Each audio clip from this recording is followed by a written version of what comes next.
아이들 4명 가운데 1명은 아토피성 피부염을 앓고 있다. 소아 당뇨병 환자도 5년 전보다 2배 이상 증가했다. 아이들이 외부로부터 자신을 방어할 면역 기능을 점차 잃어가고 있는 셈이다.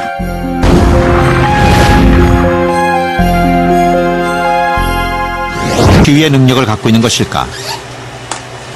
취재진은 2가지 흥미로운 실험을 실시했다. 먼저 알칼리 환원수가 당뇨병에 어떤 영향을 미치는지 알아보기로 했다.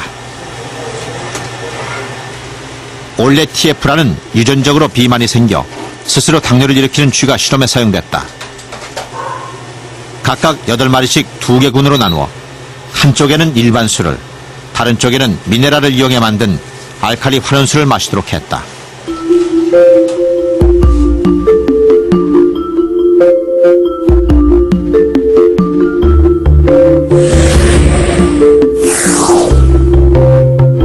이들 쥐의 평균 혈당치는 각각 69와 53이다. 사료는 동일하게 분배됐다.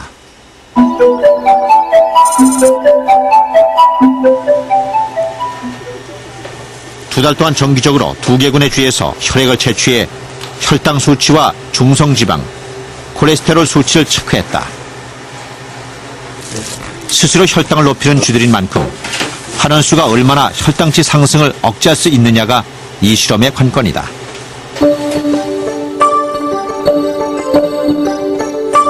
먼저 혈당 수치의 변화다. 알칼리 환원수가 일반 수에 비해 34% 정도 혈당치를 억제하는 효과가 확인됐다. 다음은 중성지방 수치의 변화다. 이 또한 일반 수에 비해 알칼리 환원수가 30% 정도 중성지방 수치를 억제하는 효과가 있었다.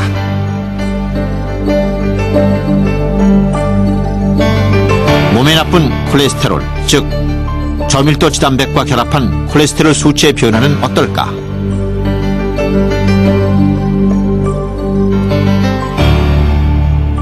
이번 실험은 알칼리 환원수가 혈당 수치를 억제하는 효과뿐 아니라 동맥경화 등 각종 성인병에도 효과가 있음을 증명해주고 있다.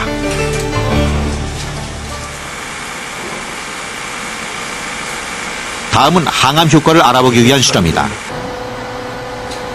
실험용 쥐에다 악성 피부암 세포주인 흑색종을 복강에 주입한 뒤 암의 전이 속도와 크기를 관찰해보기로 했다.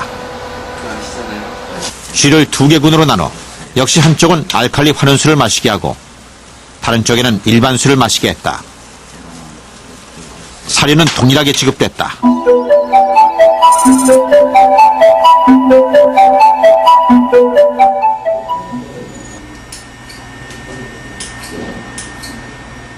종양 크기에서부터 뚜렷한 차이를 보이고 있다.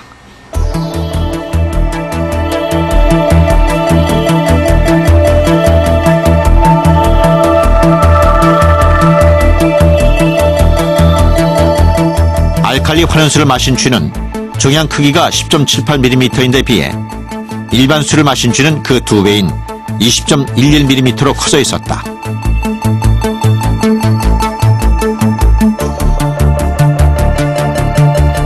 이번에는 쥐에서 종양을 떼어내 그 무게를 쟀다.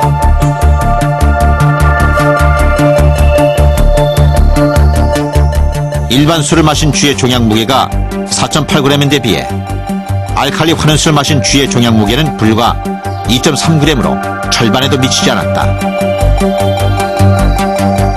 또 꼬리에 주사했던 피부암 세포가 폐로 전이되어 자란 콜로니, 즉 암세포군의 수도 큰 차이를 보였다.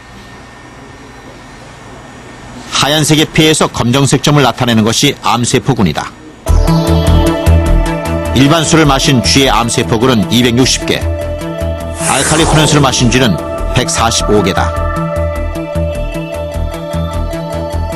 알칼리 환원수가 종양 전이를 억제하는 항암 효과까지 있음을 보여주는 대목이다. 인간이 마시는 산소의 2%는 인체에서 활성산소로 변한다. 활성산소는 인체에 침입한 세균 같은 이물질을 백혈구에서 분해하는 이로운 역할을 하기도 하지만 반대로 여분의 활성산소는 조직이나 세포를 파괴하는 2가지 얼굴을 지니고 있다.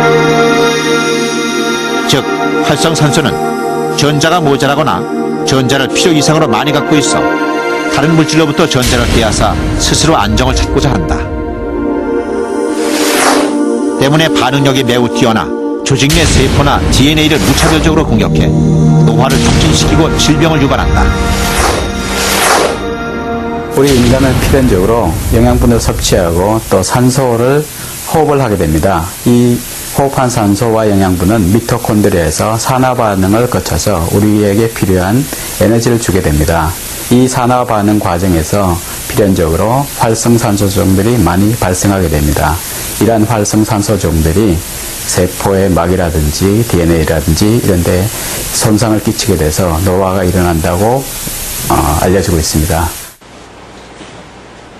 취재진은 알칼리 환원수를 이용해 조직 내 DNA 보호 능력을 알아보기로 했다. 활성산소에 의해 파괴된 조직 내 DNA에 환원수를 투여했을 경우 어떤 변화가 일어날까? 먼저 알칼리 환원수와 비교 대상인 일반수를 박테리아에서 추출한 플라스미드라는 DNA와 각각 혼합했다. 이어 인큐베이터 안에서 활성산소를 발생시켜 DNA의 변화를 살펴보았다.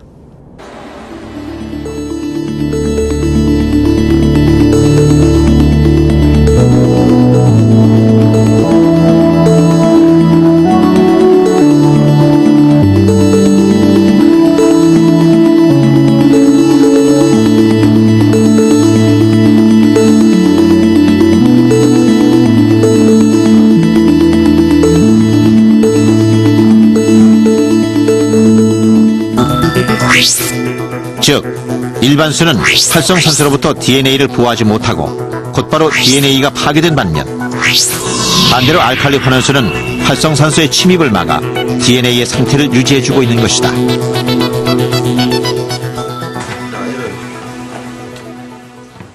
실험용 쥐의 악성 피부암 세포주인 흑색종을 주입한 뒤 이들 쥐를 알칼리 환원수와 일반수를 마시는 두 개군으로 분리했다.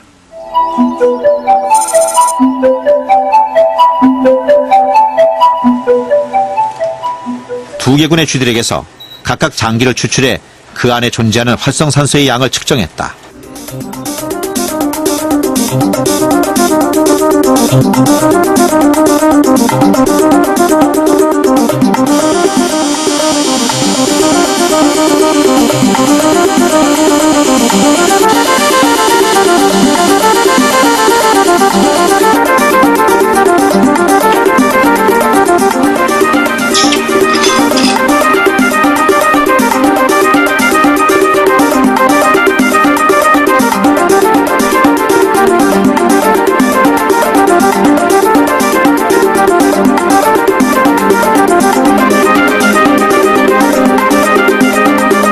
이 같은 효과는 알칼리 환원수에 있는 풍부한 수소가 활성산소와 결합하면서 활성산소를 물로 변화시키는 역할을 했기 때문이다.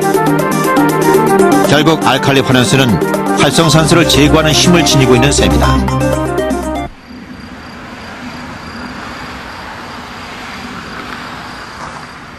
일본 쭈쿠바에 위치한 국립식품종합연구소. 취재진은 알칼리수가 혈액 속도에 어떤 영향을 미치는지 알아보기 위해 이곳을 찾았다. 실험 대상자의 혈액을 채취해 혈액 속도를 살펴보았다. 화면에서 뭉쳐있는 것은 혈구와 혈소판이 응집된 혈전이다. 이 혈전이 많아지면 혈액순환이 제대로 안 돼 동맥경화나 고혈압의 원인이 된다.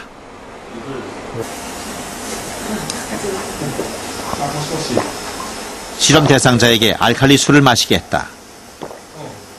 그리고 30분 뒤 다시 이들의 혈액을 채취해 이를 실험용 회로에 통과시켰다.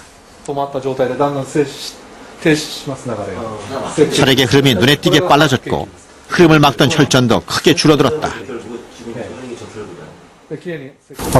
血液が流れやすければ流れやすいほどいいわけです。それは通過時間が短いということなんですね。通過時間が短ければ短いほど流れやすい。で血液が流れやすければもう体の隅々まで血液が行き渡ります。でそれで組織に十分酸素と栄養が行き渡ると。組織が活発に活動できると、それが健康な状態です。